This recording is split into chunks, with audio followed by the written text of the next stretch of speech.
جب ابن آدم قرآن مجید میں سے سجدہ والی آیت تلاوت کرنے کے بعد سجدہ کرتا ہے تو شیطان ایک طرف ہو کر رونے لگتا ہے اور کہتا ہے، ہائے افسوس، ابن آدم کو سجدہ کرنے کا حکم ہوا تو اس نے سجدہ کر لیا، اس لیے اسے جنت ملے گی۔ مجھے سجدہ کرنے کا حکم ہوا تو میں نے انکار کیا، اس لیے مجھے جہنم ملے گی۔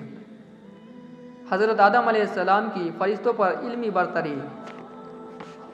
حضرت آدم علیہ السلام کو اللہ تعالیٰ نے اپنے ہاتھ سے تخلیق فرما کر بلند مرتبہ عطا کیا اور فرشتوں سے سجدہ کروا کر آپ علیہ السلام کے شرف و منزلت پر مہر و تصدیق لگا دی۔ پھر آپ علیہ السلام کو مختلف چیزوں کے نام سکھا کر فرشتوں پر علمی برتری ثابت کی۔ جب اللہ عز و جل نے وہی نام فرشتوں سے پوچھے تو فرشتوں نے عرض کیا، ہمیں تو صرف وہی علم ہے جو آپ نے ہمیں عطا کیا ہے۔ اور اللہ نے آدم علیہ السلام کو تمام اشیاء کے نام سکھا دیے، پھر ان چیزوں کو فرشتوں کے سامنے پیش کیا اور فرمایا کہ مجھے ان چیزوں کے نام بتاؤ اگر تم سچے ہو۔ ان سب نے کہا، اے اللہ، آپ کی ذات ہر عیب سے پاک ہے، ہمیں تو صرف اتنا ہی علم ہے جتنا آپ نے ہمیں سکھایا ہے، بے شک تو کامل علم رکھنے والا، حکمت والے ہیں۔ اللہ نے فرمایا، اے آدم، انہی فرشتوں کو ان چیزوں کے نام بتاؤ۔ جب انہوں نے آدم علیہ السلام نے انہیں ان چیزوں کے نام بتا دیے تو اللہ نے فرمایا، کیا میں نے تم سے نہیں کہا تھا کہ میں ہی زمین و آسمان کا غیب چھپی ہوئی باتیں جانتا ہوں اور میں جانتا ہوں جو کچھ تم ظاہر کرتے ہو اور جو کچھ چھپاتے ہو۔ حضرت حوا علیہ السلام کی پیدائش اور جنت میں رہنے کا حکم ہے۔ حضرت حوا علیہ السلام کی پیدائش سے پہلے حضرت آدم علیہ السلام اکیلے تھے، ان کا کوئی ہم جنس نہیں تھا۔ اللہ سبحانہ و تعالی نے ان کے دلجوئی و تسکین کے لیے انہی کے جسم میں سے بائیں طرف کی چھوٹی پتلی سے حضرت حوا علیہ السلام کو پیدا فرمایا اور ان کی بیوی بنا کر انہیں جنت میں رہنے کا حکم دیا۔ وہی اللہ ہے جس نے تمہیں ایک جان آدم سے پیدا کیا اور اسی سے اس کی بیوی پیدا کی تاکہ یہ اس بیوی سے سکون حاصل کرے۔ ہم نے کہا، اے آدم، آپ اور آپ کی بیوی حوا جنت میں رہو، عورتوں سے حسن سلوک سے پیش آؤ کیونکہ وہ ٹیڑھی پسلی سے پیدا کی گئی ہے، اگر تم اس پسلی کو سیدھا کرنا چاہو گے تو اسے توڑ بیٹھو گے۔ حضرت آدم علیہ السلام سو رہے تھے، اللہ عز و جل نے اسی حالت میں ان کی بائیں طرف کی چھوٹی پسلی سے حضرت حوا علیہ السلام کو پیدا فرمایا۔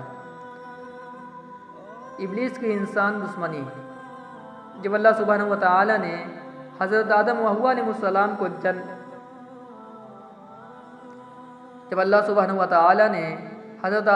علیہ السلام کو عزت و اکرام سے نوازتے ہوئے جنت میں رہنے کا حکم دیا تو شیطان کو انسان کی یہ عزت و تکریم برداشت نہ ہوئی۔ اس نے اسی وقت سے ہی انسانوں کو گمراہ کرنے کا منصوبہ بنا لیا۔ انسان سے دشمنی کے لیے اس نے اللہ تعالیٰ سے مہلت طلب کی، اللہ عز و جل نے اسے قیامت تک کے لیے مہلت دے دی۔ اس شیطان نے کہا، اے اللہ، چونکہ آپ نے مجھے گمراہ کر دیا ہے اس لیے میں ان انسانوں کو گمراہ کرنے کے لیے آپ کی سیدھی راہ میں گھات لگا کر ضرور بیٹھوں گا، پھر ان پر حملہ کروں گا، ان کے آگے سے بھی، پیچھے سے بھی، دائیں سے بھی اور بائیں سے بھی، اور آپ ان میں سے اکثر کو شکرگزار نہ پائیں گے۔ ابلیس نے کہا، اے اللہ، جب کہ آپ نے اس شخص آدم کو مجھ پر فضیلت دے دی ہے تو مجھے قیامت کے دن تک مہلت دے دیجئے، میں اس کی اولاد میں سے چند لوگوں کے علاوہ سب کو ضرور اپنے قابو میں کر لوں گا۔ ابلیس نے کہا، اے میرے رب، مجھے اس دن تک مہلت دے دیجئے جب لوگ دوبارہ اٹھائے جائیں گے۔ اللہ نے فرمایا، تجھے مہلت دی جاتی ہے اس دن تک جس کا وقت معلوم و مقرر ہے۔ ابلیس نے کہا، آپ کی عزت کی قسم، میں ان سب لوگوں کو بہکاتا رہوں گا سوائے تیرے مخلص بندوں کے۔ رسول اکرم صلی اللہ علیہ وسلم نے فرمایا، یقین مانو شیطان آدم علیہ السلام کی اولاد کو گمراہ کرنے کے لیے اسلام کی راہ پر بیٹھا ہوا ہے۔ ان کے دلوں میں وسوسے ڈالتا ہے کہ افسوس تم اپنے باپ دادا کا دین چھوڑ کر مسلمان ہو رہے ہو۔ شہادت مند لوگ اس کی بات ٹھکرا کر مسلمان ہو جاتے ہیں۔ پھر شیطان جہاد کی راہ پر بیٹھ کر کہتا ہے، جہاد کیوں کرتے ہو؟ تم مارے جاؤ گے، تمہاری عورت کسی اور سے نکاح کر لے گی اور تمہارا مال تقسیم کر لیا جائے گا۔ مگر شہادت مند لوگ اس کی بات رد کر کے جہاد کے لیے نکل پڑتے ہیں۔ ایسے لوگ یقیناً جنتی ہیں، خواہ وہ شہید ہو جائیں یا ڈوب کچل کر مر جائیں۔